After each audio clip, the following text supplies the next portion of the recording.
Welcome back, ladies and gentlemen. This is the Pylon and NFC North podcast, where we got four guys representing the NFC North here, and we're heading into week 2 of the NFL season after a wild week 1. Lots of points in that Green Bay-Minnesota game, wild fourth quarter in the Bears-Lions game, and now we got 3 games going on here for the NFC North. But I'm Big Z representing the Lions. Let's go around the horn really quick. Kinger with the Packers. Gentlemen, as always, good to be back with you. Go Pack. Then we got Barney with the Bears. Bear down, everybody. 1-0. And then we got Remy with the Vikings up in Minnesota. Skull to the bowl. We'll bounce back, baby. All right, so it's week 2. Week 1 came and went really fast. At least to me, it did. But now heading into week 2, there's a lot to talk about. But before we get into injuries in some of these games, there's something we wanted to talk about first, and that's we're going to go to Barney here just a little bit. Allen Robinson trying to make a point on social media or something, deleting all his Bears stuff. Then he got, Tariq Cohen saying free or pay A-Rob or something like that. Why don't you give us a little insight to Allen Robinson's situation, Barney? Yeah, no, absolutely. Allen Robinson making headways. I saw a lot of stuff come in. People are asking, is he really going to be, let off the team? Is he going to be traded? I really think Ryan Pace is truly trying to do what's best for the Bears. I know a lot of outsiders might think, and insiders might think, this guy's an idiot. But, he's been saying all offseason that he didn't think week 1 was a deadline for an extension. In the past 3 seasons, if you look at it, Kyle Fuller got his extension leading up to game 1. 2 years ago, Eddie Goldman got his extension. And last year, Cody Whitehair did. So this year was about extending A-Rob before, free agency. Honestly, Robinson and Pace, Nagy, they all have a great relationship. He's been everything that you could ask for on and off the field. I just think once Keenan Allen got his new contract and then Cooper Kupp got his new contract, it just rubbed A-Rob the wrong way that he was still waiting because he is just the focal point of our offense, and he's the only reason why we're able to drive the ball. Yeah, and very rarely do you see an extension after week 1. It doesn't happen too often. That's why I see him like we saw with Dalvin Cook and Alvin Kamara and all these other players getting an influx of cash right before the season started. Yeah, no. So this was somewhere where A-Rob didn't want to be, and I think Pace was confident just because of A-Rob's demeanor and how calm, cool, and professional he is, that it wouldn't have gotten to this degree here. But those reports that were reported by Brad Biggs of the Chicago Tribune were false. There was no ask to be traded. However, he is definitely upset that he doesn't have a deal yet, right? But this isn't like he doesn't feel like he's just like completely disrespected, by a franchise. I mean, when he went down with his ACL injury, there was a market for him when he hit free agency, but not everybody was in on him, and the Bears made him the second highest paid player on the team. So he's been a focal point for the Bears from day one, and he wasn't getting the money that the Bears were giving him by any other team. So, I mean, he really likes the Bears. He really likes the city of Chicago.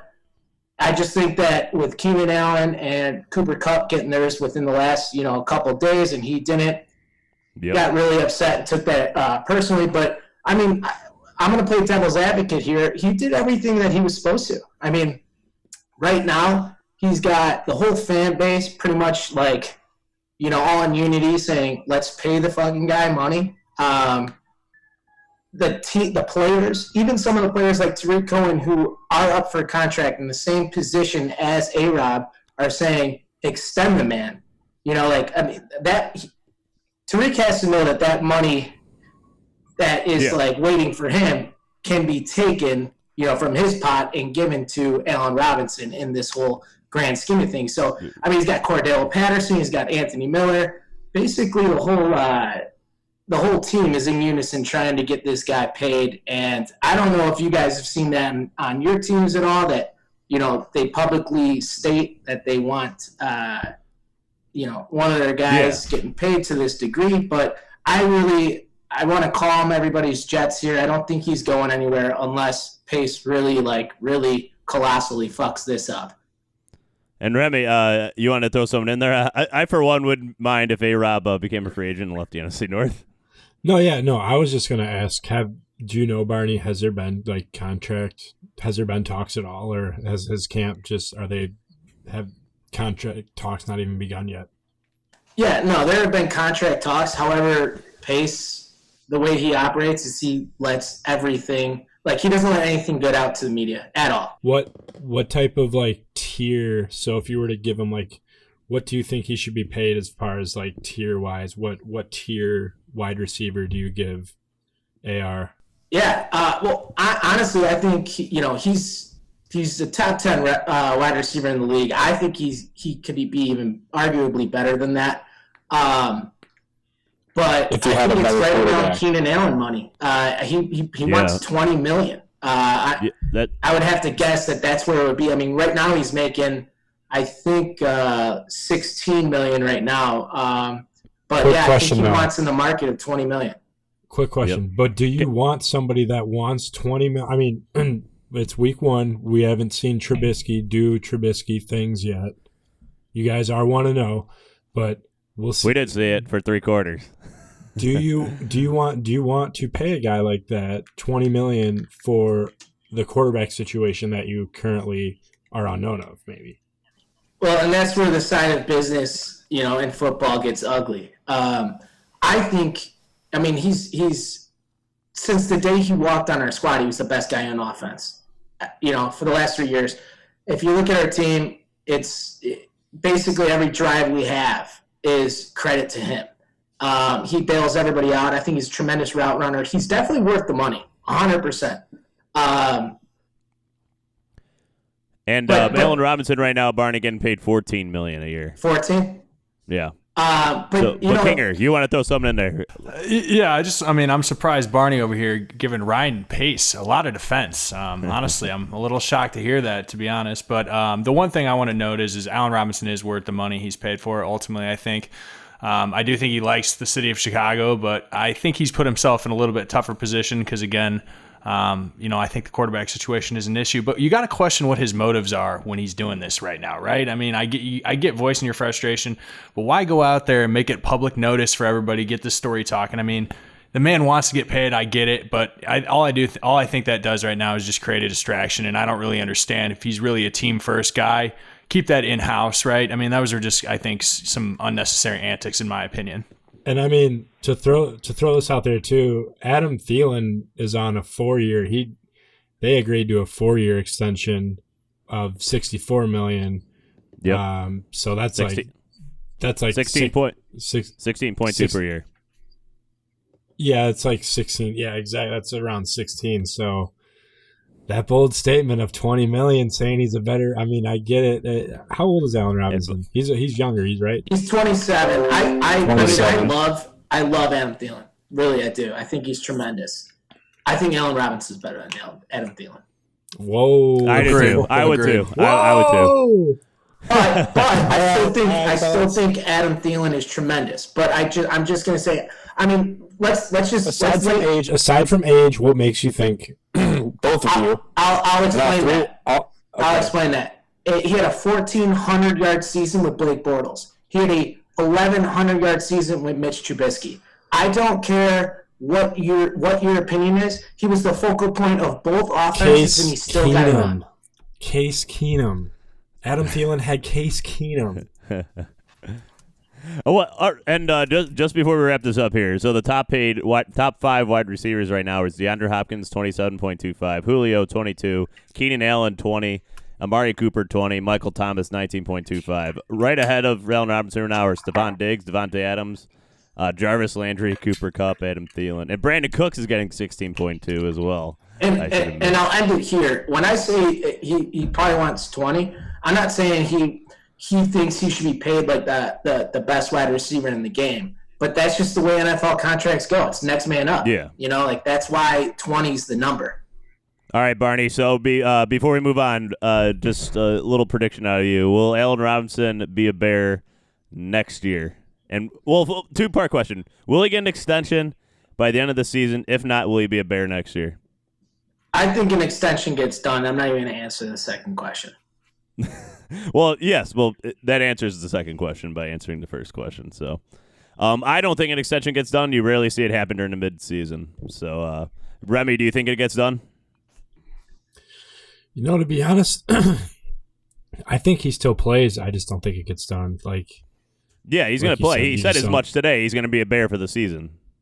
Yeah, you don't see him get done during the middle of the season. So, but I mean, yeah, by all means, I mean, he's not going to sit out and lose money. And then last but not least, Kinger, what do you think? Yeah, I think the deal gets done. The Bears would be dumb not to. All right. So let's move on to before we get into just previewing each of these games for the upcoming weekend. I just want to go around really quick and get an injury update report from each of you guys. So let's start with you, Kinger, with the Packers. How are the Packers looking? I know you lost your guard, right? Yeah, as we discussed on the podcast on Sunday, we did lose Lane Taylor for the year, torn ACL, real big bummer. It's tough for that guy after as hard as he worked to get back. He tore his biceps last year, I believe in week 2 or 3, comes all the way back, done for the year, tough. Good news is our other guard, our left guard who started last week, Lucas Patrick, he practiced fully today after he left with a shoulder injury. Kenny Clark was on the sideline rehabbing today. They've kept his injury pretty under wraps. He had an MRI on Monday. But no news or no formal news from the Packers in that front. Like I said, they said he was doing a little activity on the sidelines today, but he was with their rehab group outside of practice. All right. And now let's bring it over to Chicago there, Barney. How's Robert Quinn? Is he looking healthy? He was out there limited today. Same with Mac. With Quinn, it's an ankle. With Mac, it's a knee. I am cautiously optimistic about Quinn. I think he's probably one more week away from playing, but no injuries to note really for week 2. That's pretty good right there. How about you, Remy, and the Vikings? Yeah, Big Z. It's something you really don't want to see up here in Minnesota.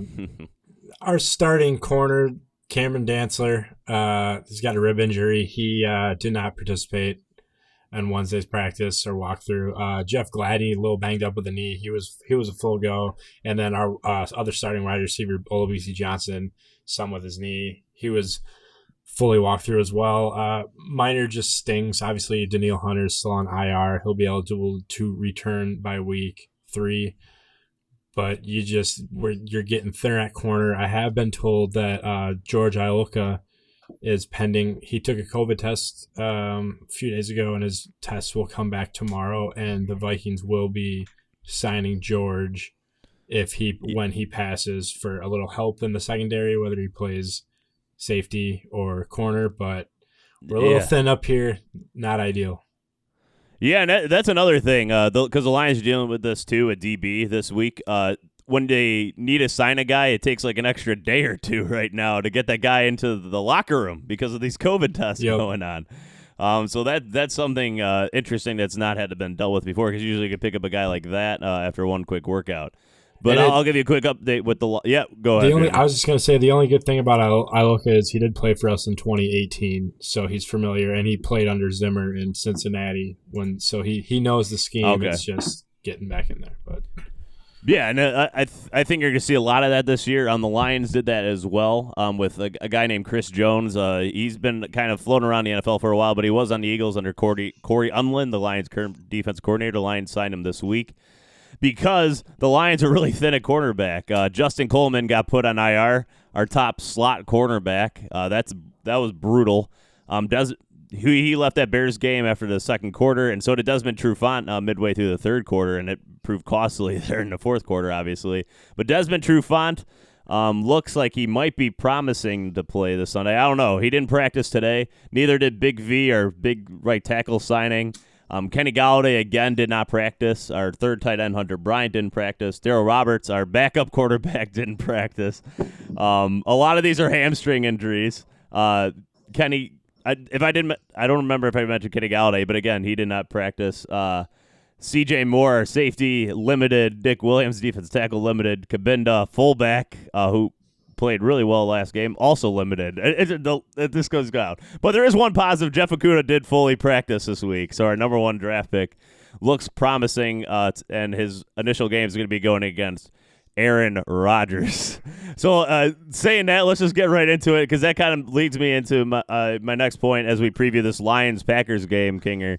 The big thing to watch in this is the Lions' pass defense against the Packers' pass offense. Packers, number 1 in PFF grade. Aaron Rodgers, top passer from week 1. Everything top offensively belonging to Packers. And the Lions are really hurting on defense, especially at DB, going against this Packers offense. It's going to take a lot of Matt Patricia scheming, and I don't know if I have 100% confidence in his ability to scheme, especially with the limited roster. How are you feeling about this matchup, Kinger, going into this week? Because I feel like that's the matchup to watch most. Yeah, on paper, I'm feeling real good, right? But, just the Lions have really been a thorn in the Packers' heel the last few years, right? If you look back at the 2 games last year, we don't need to get in all the details, but, the Lions, I don't think the Packers led for a single second in either one of those games. The Lions led right? for 90 seconds, or 90 minutes, is the total minutes of 2 games. So 2 game-winning field goals at the buzzer. Exactly. The last 2 or 3 years, like I said, in the division, the Lions really have given us issues. But, with the Lions secondary being as banged up as it is, the Packers offensive line played well last week. We were able to run the ball. I'm feeling better than I have in the last couple matchups. That's for sure. Yeah, the Packers are 6 or 6.5 point favorites, depending on where you look at it. The Lions definitely one of the bigger underdogs this week, and I think the Lions are going to need to have an aggressive defensive approach, which is something we have not seen much out of Patricia. But I want to see a lot of blitzing, a lot of moving Aaron Rodgers out of the pocket. But and I haven't gotten into the film study enough yet, unfortunately. But what I was told from you guys and just some highlights is that the Packers ran a lot of like jet sweeps and soft quick passes, like those little hut and then hit the jet. If that's the case, that can nullify a blitz really easily right there. So, if the Packers are adding that to their arsenal, that's also worrisome for me as well. Yeah, and that's, that was something that was actually, if you go back and look at the film last year for some of these games, this is what Matt LaFleur is trying to incorporate into this offense for a while now, right? And the difference is last year we had guys like Geronimo Allison coming off, in the guy in man in motion, catching those jet sweeps. This year we got Tyler Ervin, right, who we signed off the Chiefs practice squad last year, who's come in and completely been a dynamic game changer for that offense. The weird stat looking back when I was, looking at stats from last year, the games, Rodgers threw for 55 times in week 17 last year, right? The Lions' top 3 leading tacklers on defense were all DBs. I'd like to see a little more balance in that, right? I don't want to see Aaron throwing 55 times in week 2, especially with how well they ran the ball last week. And I don't think that's going to be the case. Well, Remy, you watched your team get destroyed by this offense last week. What is something that you wish your defense did that the Lions should be looking to do this weekend? Oh, that's simple. That's get pressure to the quarterback. Yeah, exactly. Basically what we watched was the preseason game, so we lost a preseason game. That's fine with rookie corners. That's how I look at it. Fair enough. And Barney, what do you think about the Lions? You saw the Lions play last weekend. What do you think we can do to stop Aaron Rodgers, if anything? Because my understanding is that the Lions are in zone and confusing up Mitch Trubisky and then switch to man, and that's when he got hurt. Do Lions, do you think, need to keep with that zone that was working, or like Remy was saying, just get after, start being more aggressive? Did you see enough aggressiveness out of the Lions defense last week? Because I didn't. Well, no, I didn't see that level of aggressiveness that you guys are going to need versus Aaron Rodgers. But half your guys were either injured or ejected from the game. So, I think Jamie Collins and Trey Flowers have to have big games. It's all, I think, dependent on if Kenny Galladay is healthy enough to play. Because the Lions, you guys are built to win shootouts. It's if you're a high octane game, it could just come down to who has the ball last, right? I like that you said built to win shootouts. I like that a little. Yeah, I mean, I'm a huge believer in Stafford, and you guys got the best duo from last year in wide receivers. So, without Kenny Galladay, I'm a lot less optimistic for you. But, we'll see. Yeah, Kinger, how did your DBs perform last week? See, I mean, for 3 quarters, I thought they played very well. If you going back and looking at the tape, I mean, they definitely laxed a little bit, let up some big plays. Jair, who had a great game statistically, definitely let up a few passes in coverage. I think overall they played pretty well. I'd like to see an improvement. I mean, but again, that's going to be the biggest X factor. Galladay ate us up in week 6 last year when they were healthy, when they had the full gambit. The Lions had the full gambit of players, full roster. And so that really is going to be the X factor, because I do like the front 7. I mean, now without Kenny Clark, I mean, that's going to be another question mark as well. Will he be able to go? But it is going to be, can the Packers defense step up and stop the Lions? Because ultimately, I do think the Lions are going to score some points this week. And where does Zadarius Smith usually line up?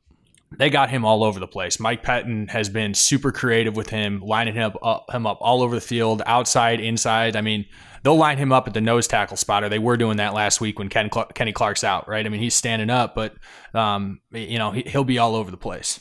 I got to tell you, man, I do like the Lions' matchup on offensive line against this Packers defensive line, just at least up the middle. So if Kenny Clark does play, great. We have Frank Ragnow, who he only allowed, I think, 2 pressures last year, no pressures last week. Taylor Decker going against Khalil Mack for half the game last week. Khalil Mack switched his sides, but at least for half the snaps, Taylor Decker didn't allow any pressures. It's the right side of our line. Hopefully we have Big V back, our big offseason signing. If not, it's going to be Tyrell Crosby, our backup right tackle again. He had a couple holding penalties last week trying to deal with Khalil Mack. So that's where I'd imagine Zadarius Smith to line up on the outside and try to exploit that matchup. That's what could concern me, at least from an offensive side of the ball for the Lions. How do you expect Okudah to do in his first game action? Do you think he's going to match up against? Do you think he's going to go against Devontae? I do. I do. I think the Lions like to play their cornerbacks on one side of the field, so it'll be interesting to see where they put it. I don't know how much they're going to use him, though. He's just coming back off, and he's been limited in practice the last 2 weeks, so he hasn't even gotten that many practice reps, and then they're going to be throwing him out there. So I don't expect him to start. I expect him to get maybe 20 to 30% of the snaps on defense. Unless he's playing well, maybe they keep him out there. The way these games are going, injury is going to happen, so he might be out there a little longer. But let's get into the prediction aspect of this. So as I told you, Lions 6.5 point underdogs, wherever you find it. Let's start with the non people playing. So let's start with Remy, the Vikings fan over there. What do you think this game's going to go like here? So I think Detroit's going to struggle if the corners aren't healthy and or on their game, because as we saw last week, what happens. But I do think if you can get to Aaron Rodgers, you do have a good chance at winning the game. Aaron Rodgers was barely pressured last week, and we just know you got to keep him in the pocket. So the pocket's got to collapse, and he just has to go down. But I do think Green Bay, is clicking, and I think they might have your number on this one. All right, so you have Green Bay winning. We'll go 2017. Oh, close one, though. Close one. All right. How about you, Barney? So I'm just going to take this in stride here with Kenny, assuming Kenny's going to be out. Both Kennys, I guess, right? Kenny Clark and Kenny Galladay. I'm just going to, hit it with that. And I think that hurts the Lions a little bit more than the Packers there. I don't see as close of a game with just your cornerbacks decimated. I'd probably say 30-20 Packers. All right. So I figured it might go this way, but like Kinger said, the Lions play this Packers team tough. I think Patricia has a read on what LaFleur likes to do in this offense to a certain degree. But it will be tough with our DB situation. But I got to tell you, man, the Lions have been chomping at the bit to get back in Green Bay after that Monday night, game last year that was just completely stolen. The Packers are not going to be handed this game, although it is the same referee that made those two stupid-ass phantom holding calls last year, Clete Blakeman. He is refereeing this game again in Green Bay. Luckily, it's not in prime time, so maybe he's not going to be trying to put on a show with the flag. But I have the Lions winning this one 31-24. I like the Lions a lot. I think there's going to be a lot of points in this game. So 31-24 Lions. What do you got, Kinger? All right, it's a little stat for you boys that I thought was very impressive from last week. The Vikings loaded the box more than any other team in the league last week by percentage of snaps, and Green Bay was still able to put up 150 yards rushing on the ground. That offense looked fantastic last week. Rodgers looked excellent. With the situation with the Lions DBs and a question around their health, I like Rodgers to continue to roll. I think the Lions are going to put up some points. I got Green Bay 28-20. All right. So there it is. It's going to be a tough one for Lions this week. And God knows our overall record in Green Bay is not too well. But let's move on to Chicago. The Bears are at home this week against the New York Giants, who I don't know, put up a dud, I guess, if you will. They were kind of competitive against the Pittsburgh Steelers. Jason Garrett's coming into Chicago, Barney. How do you feel about that? I'm happy after just the awful game and awful effort by the Bears in the last round with Lions, that we're facing a team that I think also, like you said, laid a dud out there versus Steelers. They caught a couple of good breaks. Deontay Johnson muffed a punt inside his own 5-yard line that gave the Giants the ball. But the Steelers, I will say, is a much better team, much more complete team than the Bears, but they really put the clamp down on Saquon Barkley. And I think that's our strong suit, is being able to usually prevent any sort of run game being a strength for our opponents. I know Adrian Peterson went off for 93 yards last week, but I just think Adrian Peterson has repellent on the Bears defense or something like that, because we can never tackle him. But I think the key to this game is just do what Pittsburgh did and just make sure that we isolate Saquon and don't let him take advantage of us. I think Daniel Jones is played pretty well. No real knocks against him. He was just up against a tough D, and he made a few mistakes. He had 2 interceptions, but that's what good defenses do. They force quarterbacks to make throws, especially young guys. Darius Slayton had a good game. He had about 100 yards receiving, but it's all contingent on what we can do on offense. And if the Mitch Trubisky shows up that played in the fourth quarter versus you guys, then I'm a hell of a lot more optimistic than what I think is going to happen. And I would just say that as long as we can get after the quarterback and do well defensively, your guys are going to hear me like a broken record this year. We're going to win, and we're going to win ugly. I think every single game is going to be ugly. There's going to be a lot of games, even though I think we're going to go 11-5, like I said. I think there will probably be 3 games this year of those 11 that I would actually be thrilled with the way we played. So just let that sink in. I think we're built to win ugly, and I think with a sophomore quarterback, Daniel Jones, facing our defense, I think it's going to be an ugly game, but I think Mitch and the Bears pull this one out. I would say score-wise, probably 20-16. Oh, okay, close one. I'll just throw in my thoughts really quick. It just the Steelers last week, I think, they forced Saquon Barkley into 9 negative rush plays. It was crazy. He struggled mightily. So I think the Bears' defensive line, especially if Robert Quinn is available, is going to overpower this Giants offensive line. If they can stop Saquon Barkley, they're going to win this game. They need Saquon Barkley to win. They need him to be successful, and he was not last week, and that's why it was kind of a shit show for the Giants on offense. So I also see the Bears winning. I would have it at 23-17. That's what I have it at. How about you, Kinger? What do you feel about the Bears here? Yeah, I mean, I think the Giants' offensive line it was rough to watch them versus the Steelers last week. And for their sake, I mean, having to go up against the Steelers and then the Bears back-to-back to start the season when they already had a lot of questions coming in, I mean, that's a tough task, very, very tough task. I think the Bears do get the best of that front seven, does get the best of that offensive line. Danny Dimes shows flashes of being a very good quarterback and making great throws, but still makes a lot of poor decisions, more bad decisions still than good decisions for all the good throws he's made. I like the Bears to win this handily 21-10. And then Remy, what do you got?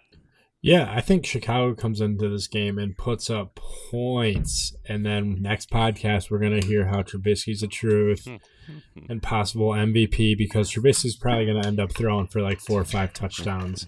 But no, you guys have the defense to stop Saquon. And, I mean, you're hungry. I mean, you want more. So I'm going to say like 31-17 Chicago. Wow. All right. So we all have the Bears winning there. Barney, a lot of confidence in your team over there. That's a lot of love from a group that usually likes to take their shots. It's the Giants. Yeah, yeah. I was high on the Giants heading into Monday night, and for a half they surprised me, but then they went back to their normal selves, and I can't get on board. If you want my thoughts about Bears fans, go to the last episode. So, let's go over there to you now, Remy, to wrap up these the previews here for the NFC North games. You're on the road in Indianapolis, right? And I think you're 3. And I believe you are. And I forgot to mention, Barney, the Bears are 5.5-point favorites, and on the road, the Vikings are 3-point underdogs this week. What a difference a week can make, Remy. So what are you thinking over there? As we should be. Our total record against the Indianapolis Colts is 17-1. We have a 5-game losing streak that dates back to like the 2000s. The last Colt game I went to, we've got blown out by 20. It is not pretty. I don't know what's in the air. I just don't understand it. Minnesota's got some corners who are banged up. Ngakoue didn't show up at all, although he is looking to redeem himself because Ngakoue's career stats against the Colts, he's played them 8 times, and he has 6.5 sacks and 2 forced fumbles. So he balls out when he lines up with that part of the Colt offense. Really looking to get to the quarterback. You get to Phillip Rivers, and he's going to end up throwing duds, but you need guys that can cover. Obviously, with Marlon Mack being done, you only have to worry about Jonathan Taylor. So that kind of eases that up as opposed to having to worry about the 3-headed monster Green Bay had.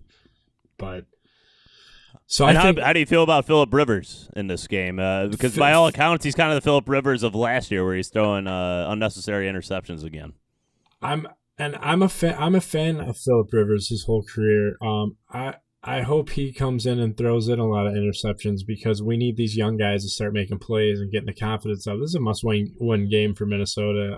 I mean, quite frankly, I know you're on the road, and there's some fans, about I think like 2,500 or something. But if you can't beat this Colts team in a dome with no fans, you might not win too many games this year. So Minnesota needs to come back and make a statement and score some points and show that we can hold offenses to under 20 points.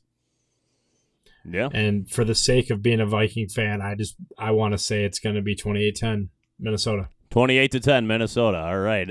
What are you feeling over there, Kinger?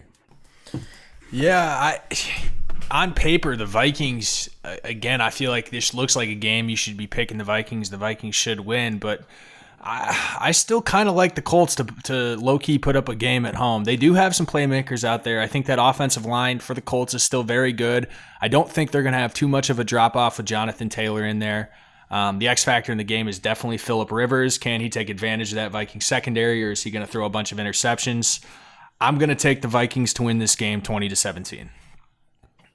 All right. So my thoughts on this, I would agree with the offensive line of Indianapolis being a major factor in this game and kind of nullifying the Viking strength, which is the front four there, and then exploiting the weakness of the secondary. Last week, the Colts, for all Phillip Rivers' interceptions last week, T.Y. Hilton and Paris Campbell did not give him any help. They had 4 drops between the two of them. A couple of touchdown potential catches there that were negated by a drop. So I think the Colts were unlucky last week. I like them at home this week. So I have the Colts winning this. I think I had 27-20. So it'll be kind of a close one, but I have the Colts taking this one. And let's send over to Barney for the last one here. Yeah, this game's actually pretty intriguing here. We faced Indianapolis, I think like week 4 or something like that. That's a team that I thought was going to be actually a real tough out this year. Just leading up to the season, they got a lot of playmakers. I think they are built right. They have like an old veteran QB, but I'm a huge fan of teams that have a great offensive line that can usually dictate the tempo of the game. With that being said, they looked like absolute shit versus the Jaguars, and I don't know if I'm taking it personally because they knocked me out of one of my survivor pools. But a lot of people out. I think I'm paying attention to the lines here, and I think Vegas is thinking that Phillip's going to have his way with some young cornerbacks, and he might have the actual savviness to do it, just being a veteran and a really good quarterback. But I gotta say, I'm going to lean towards you, Remy. I'm going to go in a very tight game, down to the wire. I think it's also going to be ugly. I think it's going to be 21-19. Vikings, all right. And let me just throw in there, Adam Thielen will be going up against his former teammate, Xavier Rhodes. Oh, that is a good point. And Xavier Rhodes, we know his struggles. We're very familiar with that. Sucks. So fair enough. So, all right, a lot of faith in the Packers, Bears, and Vikings, and no faith in the Lions. I'm used to it. Let's move on to our final segment now as we wrap up our Week 2 preview episode, and that is our weekly bets. So our best 3 bets of the weekend. Barney, maybe you're keeping track over there. If you don't mind, just recapping how we did last weekend, because I think you took the cake, right? Yeah, I went 3-0 on the bets I gave. I also just want to throw a caveat in there. I stuck a 4-team in there for a parlay and I hit it. So, yeah. But hey, I'm only 3-0. You owe DeAndre Swift like a nice a little watch or something, or like his drinks next time at the bar for that one. Yeah, for real. I would have been so mad if the Bears were the team to blow the parlay. But so last week I got me at 3-0, Big Z, you 1-2, Kinger 2-1, and Remy 1-2. I didn't keep track of what specific spread you guys had, but that's the way week 1 shaped out. We're gonna have to come up with something that the loser does for this at the end of the season. We got to make an ongoing. We got to put something on the line for this. We're gonna have some sort of punishment going on. And if anybody is listening and has ideas and follows us on Instagram, please put them on there as well. But let's start with you, Barney. What do you got for us this weekend? Barney's best bets. What do you got? This is the road to 6-0. I'm gonna go. Philly's offensive line looked like trash, and I know they faced one of the best units in Washington, but Aaron Donald's another monster, and I saw what he did to even though it's a little beat up in Dallas, it's still a great offensive line unit, and he really just killed it in there. So it's a pick 'em right now. I don't quite get it, but I'm gonna go LA, even though they're at Philly. It's a pick 'em. I'm gonna go LA. For that one.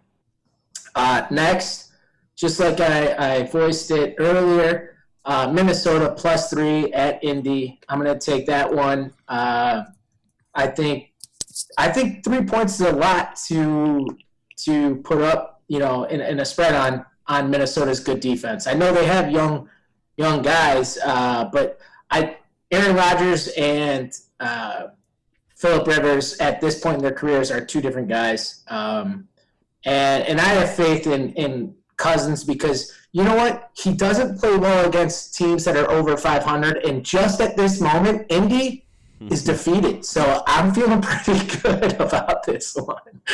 +3 Minnesota at Indy. And then last, I'm gonna go with the hot hand. Kansas City -8.5 at the Chargers. No Derwin James.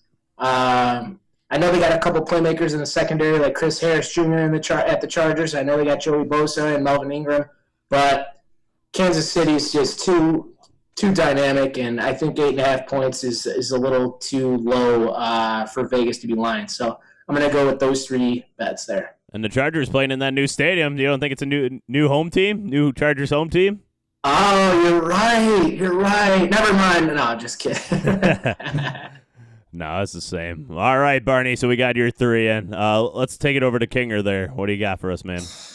So to start, I'm actually going to be going against Barney. Him taking LA. I know you said to pick him. My Lions looked earlier. I'm going to take the Eagles +1 at home. Got some news today that Derek Barnett, Lane Johnson, and Miles Sanders were all full participants in practice today. I expect that Eagles offensive line to play better this week, although they are facing Donald. I like them to put up some points. I'm going to take the Eagles as a 1-point dog at home. The next game, very similar opponent for the Houston Texans, I believe, in skill-wise. They got Baltimore at home this week after playing Kansas City. Baltimore is -6.5 on the road. I'm going to take them. I think Texans defense is complete trash, and Baltimore is going to be able to neutralize Watson. I'm going to take the favorites there in the third game of the week. After the loss to the Arizona Cardinals, although it's a 2-time zone game, I like the 49ers to bounce back and pound the Jets on the road -7. Yeah. Barney, you want to throw us up? Yeah, so I was looking, and there's like 100 different betting sites now. So it could just be completely just because of that error there. But earlier today it was 1 point. But just before we started airing, I just saw that it moved to a pick'em. But would you feel the same way with a pick'em? Yeah, I like the Eagles to win this week. I do. I just got a feeling that they're a good enough team. They're not going to start 0-2, especially at home. Rams traveling 2 time zones. Yeah. And Barney, I'm going to go with you on the Rams there. I also had them as well. I like the makeup of their team, especially with that defense line, the way they played week 1. Even with Lane Johnson back, I do not like the way the Philadelphia schemed last week against a good defensive line. Maybe they're going to make adjustments, but they didn't last week. I really like that matchup for the Rams, even if they are traveling from West Coast to East Coast. But without fans in the stands, it makes a big difference when you're a road team this year, I feel. The second one I have is the over in the Lions-Packers game. It's 49.5 right now. I feel like there's going to be a shit ton of points in this game. So I'm taking the over 49.5 in that one. And then last but not least, Buffalo Bills, 5.5-point favorites on the road in Miami. I don't think Miami is a good team still. I love that Buffalo defense a lot, and I have enough faith that the Bills can win that game by 6 points. So those are my 3 for this week. Then let's take it over to Remy to wrap it up here. All right, so I'm taking Joey B and the Cincinnati Bengals over the Browns. The Bengals are for real. Love them. They're like almost a second favorite team to me. Love that. Obviously, and then I'm I don't know why, but obviously I got Niners -7 over the Jets. Obviously, a little scary with Kittle there, but I believe he's good to go. And they picked up, if I'm not mistaken, Mohamed Sanu, correct? Yep. Yeah, they needed wide receiver help badly. Yeah. And last but certainly not least, I got the Raiders over the fraudulent Saints. Trust me on this one, guys. Win some money. Put money down on the Raiders over the Saints. You'll thank me later. Is there any reason for that, or you just what's why making you feel the Raider? Why are those Saints Is it fraudulent? because of the miracle? Just watch Monday night. No, that's past that. I do hate the Saints. I do hate the Saints. I believe it was Drew Brees last week, and correct me if I'm wrong. I do believe he had like only maybe average like 4 yards attempt passing, maybe something just with that offense was fraudulent, and I think the Raiders are gonna upset him. Yeah, Michael Thomas is out, so I mean that definitely throws a hiccup in that. For sure. All right. Well, that makes it interesting. And just in case, I know Remy picked the Thursday night game, so if this doesn't come out before that, we apologize. Wait. We're recording this on Wednesday night. Which was the Thursday night game? That's the Browns-Bengals. Oh, that was the Browns-Bengals. Yeah, but that's all right. You keep it. We're recording this on Wednesday, so that's all right. You keep it. But I'm just letting listeners know in case they're listening to it and it comes out before. So I don't know. Sorry. It depends on when we can work out the tech. No, you're good, man. But I think that's going to wrap it up for us here. This is previewing week 2. We're going to have another fun weekend of football, gentlemen. Yeah, that's all I got. So please subscribe. Please leave a review on Apple Podcasts or wherever you get your podcasts. We would really appreciate it. And follow us on Instagram, The Pylon. We posting up there all the time. And remember, if you have a suggestion for a punishment for the biggest loser in our bets, let us know it. But thank you, Kinger, Barney, Remy, a big Z, and thank you to producer Kid J as well, who continues to do a good job for us. We really appreciate it for listening. Thank you, everybody, for listening, and have a good weekend, ladies and gentlemen.